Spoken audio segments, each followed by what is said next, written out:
Hello guys, welcome back to the channel. We have a new set coming out this weekend for pre-release anyway, which is Supreme Darkness. I want to talk about all of the main cards that I think you should know about in this set so you can be prepared to play with them or against them in whatever tournament setting we're talking about.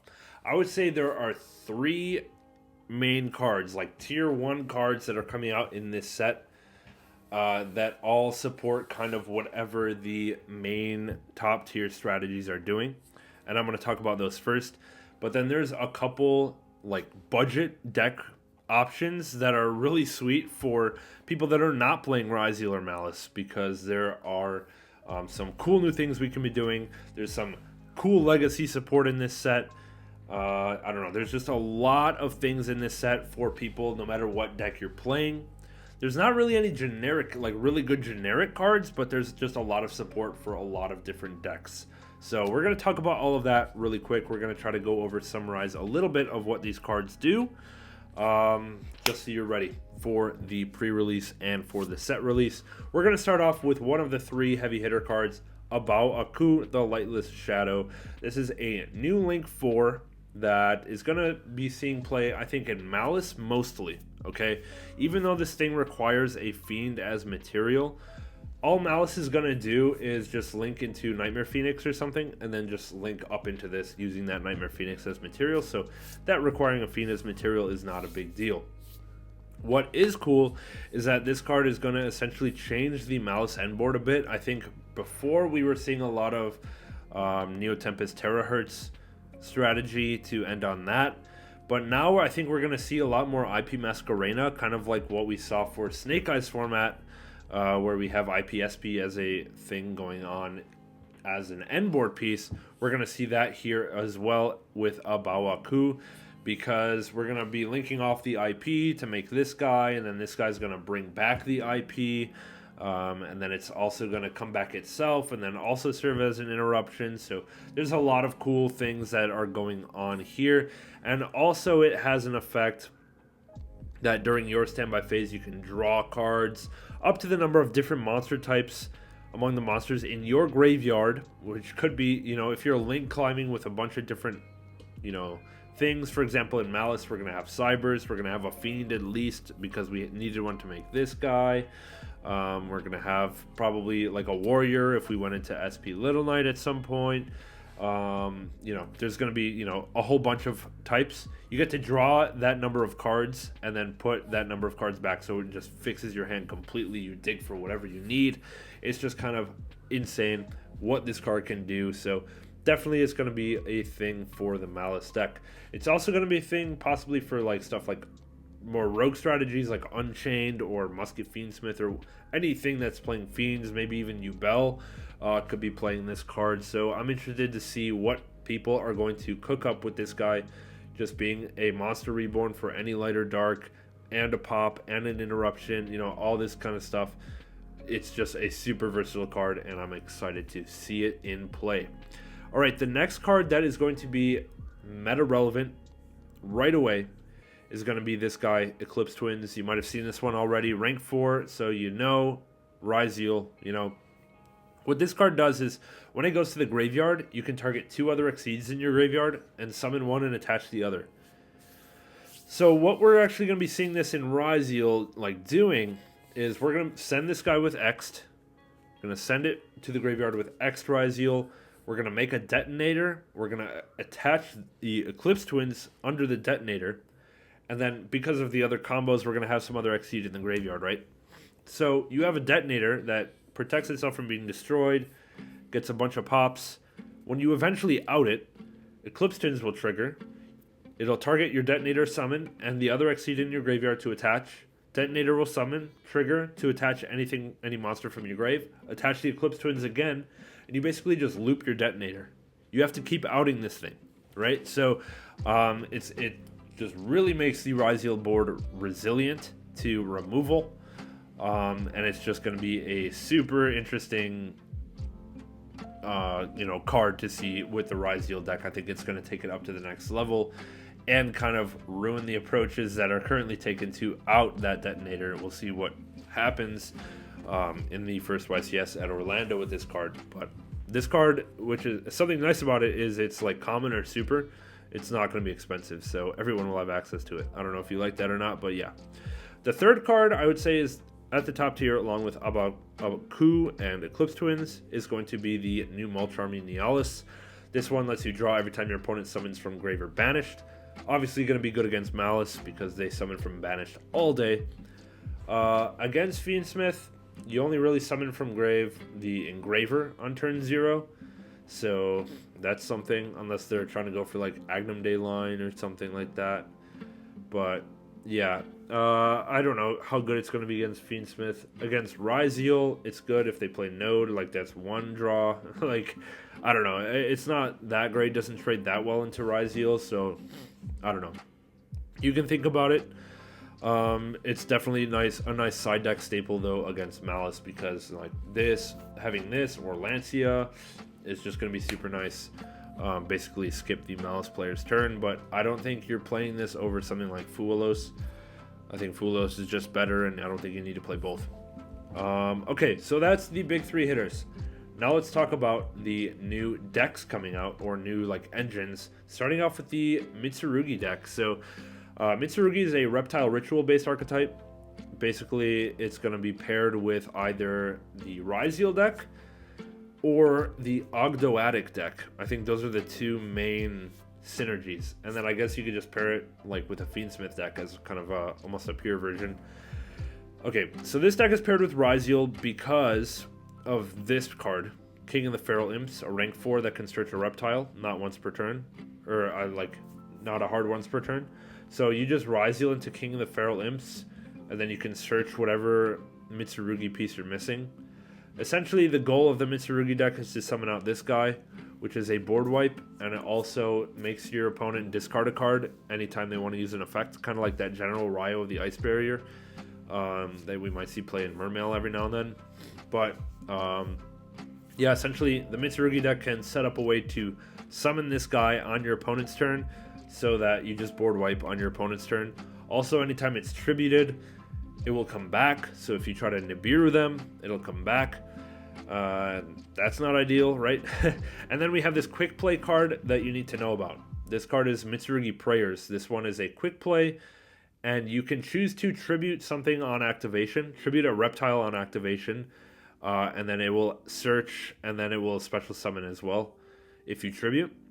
You need to know that it tributes, because if you try to like imperm this guy when you use its effect and detach, and they have this quick play already, they will chain the quick play, dodge the imperm on the King of the Feral Imps, or dodge the imperm on their normal summon searcher, and then you'll basically lose a card. So how do you play around that?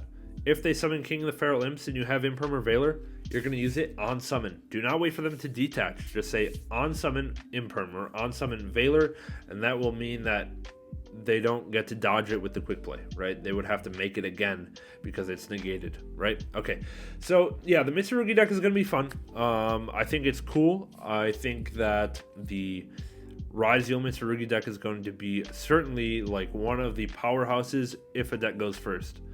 However, the problem with this deck, and all ritual decks ever, is that going second is kind of bricky, right? Like, you need to be able to combo to actually get stuff going, and then if you're playing into a board and then you just have a bunch of engine, like your ritual monsters or the trap card or whatever, it's going to be a rough go. So it's going to be a fun deck for sure. Another great thing about it is that there are no secret rares, I don't think, in this archetype right now, or in the new set, so it's going to be cheap relatively, I hope.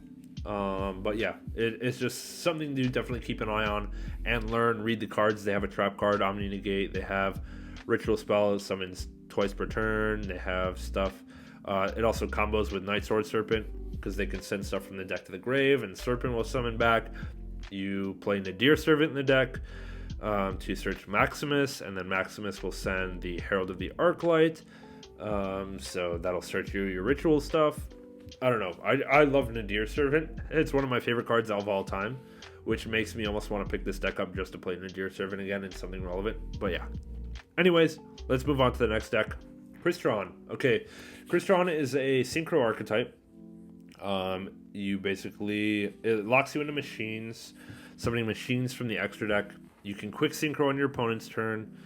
The end board is typically going to be this. We're going to have the trap card, the new trap card. It's basically Icarus attack. It will destroy 2 cards in the field. The end board will be, or the deck turbos out level 5. These guys, Sulfurneer and Sulfald Hole. Basically, once those are on the board, you know Cyber Dragon Nova is coming, and then Cyber Dragon Infinity is coming. Do not Nibiru after they summon Nova, because Nova's effect will go off, and they'll get a Makaba out of the extra. So the key to playing against this deck, if you have Nibiru, is to wait for them to have 2 level 5s on the board. Nibiru right then. Because if they overlay for the Nova and do Nibiru after, they're going to get a Makaba for free, and that's not good. Like, they're still going to get a negate out of it, and that's no good, right? They have quick synchros on your opponent's turn, so you can summon out stuff like F.A. Dawn Dragster for Spell Trap Negate, or stuff like Chron Quarian Gondrax, which is a banish 3 monsters. Okay, so one like on summon, so that's really solid. Speaking of Quarian Gondrax, that's one of 2 expensive cards in this archetype. It's like $20, and so is this card, Crystron Citri, which is a card from whatever set, I don't know, Invasion Vengeance or something. This card is also like $15-20 or something like that, but I think all of these are going to be low rarity. Maybe Tristalos is Ultra in SUDA, but most of these are out. Like Smiger's a common in an old set. These cards I bet are commons or something, I don't know, but Crystron's going to be a budget option. It's going to be kind of nice. Moving on down into the next relevance, we have Primite Barrel. So this is a new card for the Primite archetype. You may have heard something about like its text being funny, like mistranslated or whatever. So let me talk about that really quick. What this guy does is on normal summon, you can set a Primite spell or trap from your deck. You contribute it to send a vanilla from your deck to the grave. And then during the standby phase, during any standby phase, if this card's in your graveyard, it comes back to your hand. The original text said during your standby phase, but now it's any standby phase, including your opponent's. What does this mean? Okay, so when this card is normal summoned, you're going to set 1 Primite spell or trap. We're looking at Primite Drill Beam. Drill Beam is a quick play spell card. Reveal a Primite card in your hand, essentially, to negate and banish any card on the field. Okay? Because this guide comes back to your hand, it will be the cost for Drill Beam. Like, you'll always have something to reveal with Drill Beam, whereas before, if it only came back during your standby phase, if you set the Drill Beam, you would have to have a separate Primite card in your hand to activate it, basically. Okay, so now that this guy comes back right away, Drill Beam will always be live, and like a negate plus banish is super nice. Okay, so that's why it's relevant. Right now, it's not going to be relevant right out of the gate in terms of meta. I think we're going to have to wait until the Blue Eye Structure deck comes out, because we need a good engine with vanillas to pair with this Primite deck. But once the Blue Eyes deck comes out, I think it's going to start seeing a lot of play. Okay, moving on to the next, we have the Azumina LZ of the White Forest. Just another piece for White Forest. I don't think White Forest is going to be super good because it can't really play into a Rise Deal Detonator that well, but it's going to be a fun tool. So we have Azumina LZ. We also have some other Azumina stuff like Saint Azumina here. We also have this Magistus Chorozo, which is actually a combo piece for White Forest. I've seen a couple combos. So that's something to note. This is an import into this set that we weren't expecting, but this does... If you're playing White Forest, basically pick up this card. It will come up. Trust me, you'll start seeing combos on YouTube. We also have this Snake Eyes Dam Dragon, which needs sending 2 face-up monster cards from your spell trap to the graveyard. So it's Crystal Beast support, essentially. But yes, I don't know. White Forest doesn't really place anymore, right? This was kind of like a Snake Eyes only card. Moving on. We have the Mermail cards. We have Poseidra the Rumbling Atlantean. This is a going second tool for Mermail, which is really nice. It's kind of what the deck needs, right? Because if it goes first, you can set up a Mega Board, Totally Awesomes, and Mulan Glacia, and negate with Abyss Gaios and all that nonsense. But going second, it has a little bit of trouble cracking boards. But this guy is a board cracker. It sends a Atlantean from deck to grave as cost, and then it will bounce a card on the field or something like that, I think, right?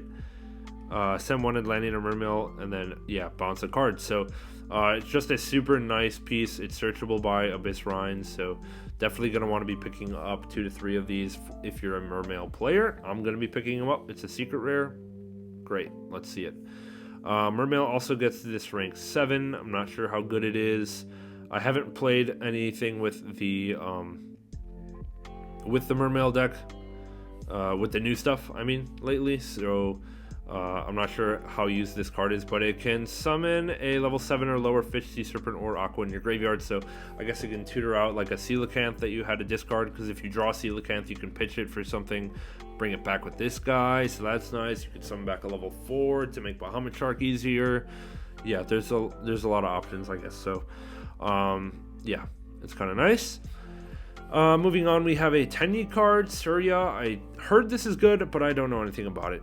Like, I don't know. I don't think Sword Soul can compete even with this card. I don't know what Tenyi is doing lately, but I'm not really sure it's going to be relevant, but just something to note.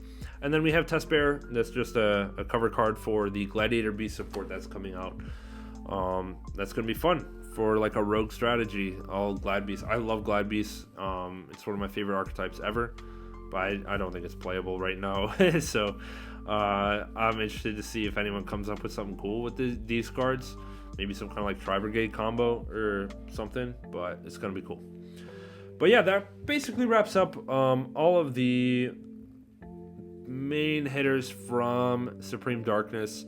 Let me know if I missed any in the comments below. Let me know what you're looking to pick up out of this set. Personally, I'm picking up Eclipse Twins because I'm playing Ryzeal. I'm picking up Abaoku because it'll go in something eventually, right? I'm picking up the Mermail cards. I want to pick up the Mitsurugi cards eventually. And then I think besides that, that's about it.